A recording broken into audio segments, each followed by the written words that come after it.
कहता सॉरी आधे घंटे पहले लाते तो हम इन्हें बचा लेते हैं। तो उस केस में आपको क्या करना है, 5 ऐसे अलार्मिंग कंडीशन कि जब आप इस क्रिटिकल पोजीशन में हो जाते हो कि आपको होम रेमेडी चाहिए बिफोर कि आप डॉक्टर तक पहुंचें। आप कुछ ऐसा उपचार क्या करें जिससे हम पेशेंट को हॉस्पिटल तक बहुत अच्छे से पहुंचा सकें और उसको आगे का जो है प्रोसेस ट्रीटमेंट का दे सकें। हाई बीपी के पेशेंट हर घर में हैं, तो उनके रात के टाइम 12 बजे के बाद और 4 बजे के पहले जो है हार्ट पेशेंट का एक बार स्ट्रोक लेना बहुत ही कॉमन होता है डेली के रूटीन में, कि आप जब तक उसको डॉक्टर के पास ले जाते हैं डॉक्टर कहता है सॉरी आधे घंटे पहले लाते तो हम इन्हें बचा लेते।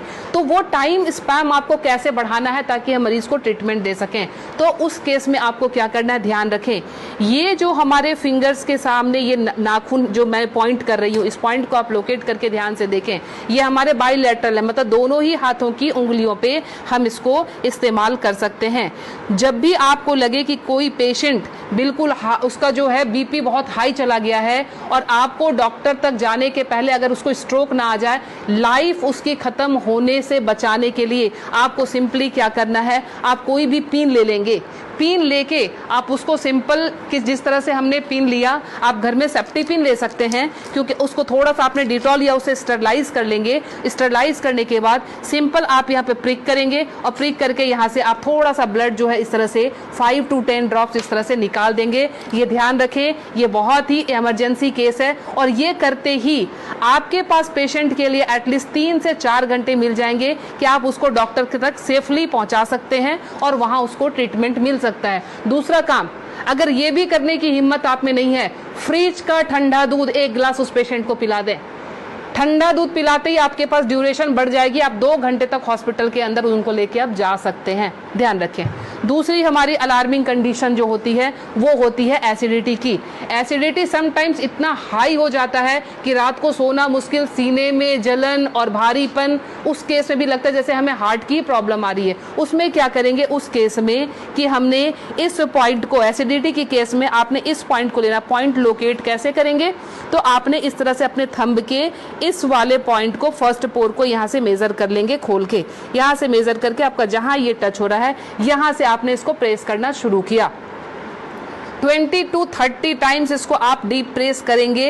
एसिडिटी बन रही है या फिर सर दर्द हो रहा है एक्सट्रीम पोजीशन पे, आपको उस समय वो रिलैक्स देना शुरू कर देगा, क्योंकि जब जलन होती है आपके बब्स निकलते नहीं है, इसीलिए वो यहाँ पे अटैक कर रहा होता है, जिससे पेन आना शुरू हो जाता है। तो आपको क्या करना है, इसको प्रेस करेंगे, आपको रिलैक्सेशन होना शुरू हो जाएगा।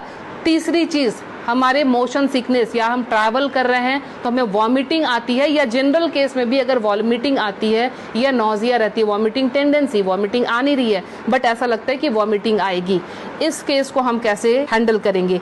आप अपने ये रिस्ट के क्रीज ले लें, ये रिस्ट के क्रीज आपको दिख रहे हैं, इस क्रीज से, ये जो क्रीज हमारी बनी हुई है, इस क्रीज से अपने ही फिंगर को रखना है, ध्यान रखना है, अपने फिंगर के 2 फिंगर को रखना है। इसके बाद ये पॉइंट जहां पे आता है इसको आप लोकेट करेंगे और ध्यान से देखें, यहाँ पे 2 आर्टरी आ रही होती है, आप जब फील करेंगे 2 आर्टरी के बीच में, ये यहाँ पे आपको इस पॉइंट को अब दबाना शुरू कर देना है। अगर आप इसको तेज दबाएंगे इमीडिएटली आपके वॉमिटिंग टेंडेंसी जो है वो वहीं स्टॉप हो जाएगी और ये आपके मोशन सिकनेस में भी काम करेगा। कहीं आप ट्रैवलिंग में जा रहे हैं तो वहां ये काम करेगा।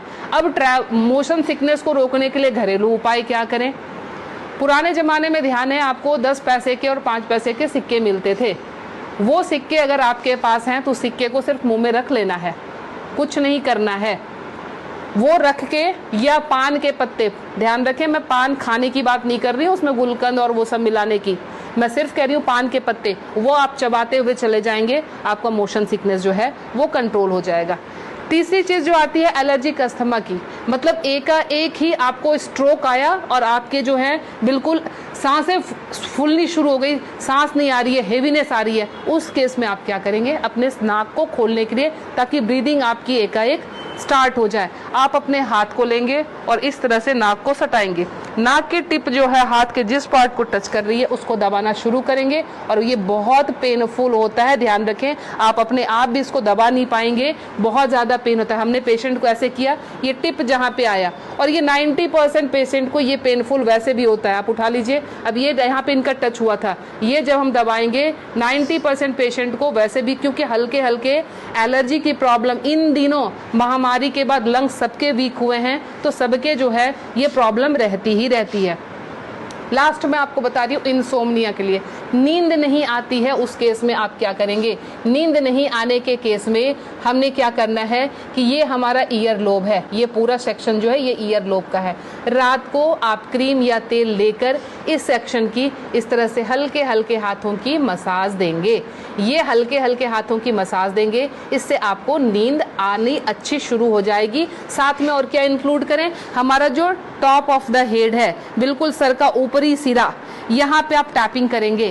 टैपिंग करने का मतलब हल्का हल्का आप इसको ठोकते जाएं, ये इसको वाइब्रेट करें। वाइब्रेट करने का मतलब आप यहाँ से जो है एनर्जी हमारे जा रही है नीचे, क्योंकि आपको पता है ये माउंटेन बना हुआ है, यहाँ से एनर्जी का फ्लो शुरू होता है, तो ये एनर्जी जो है पूरी जगह जाएगी और आपको बिल्कुल काम कर देगी, शांत कर देगी। तो ये 5 अलार्मिंग पॉइंट्स आपको हमेशा के लिए याद रखना है। पता नहीं आज आपने देखा, भूल गए, कल आपको जरूरत पड़ जाए, तो इसलिए आप प्लीज़ इसे सेव कर लें, अच्छे से देख लें और समझ जाएं, और अपना ट्रीटमेंट एमरजेंसी केस में जरूर कर लें। मैं Leena Shreegyan, naturopathy and alternative therapy expert, New Delhi से। मुझसे मिलने के लिए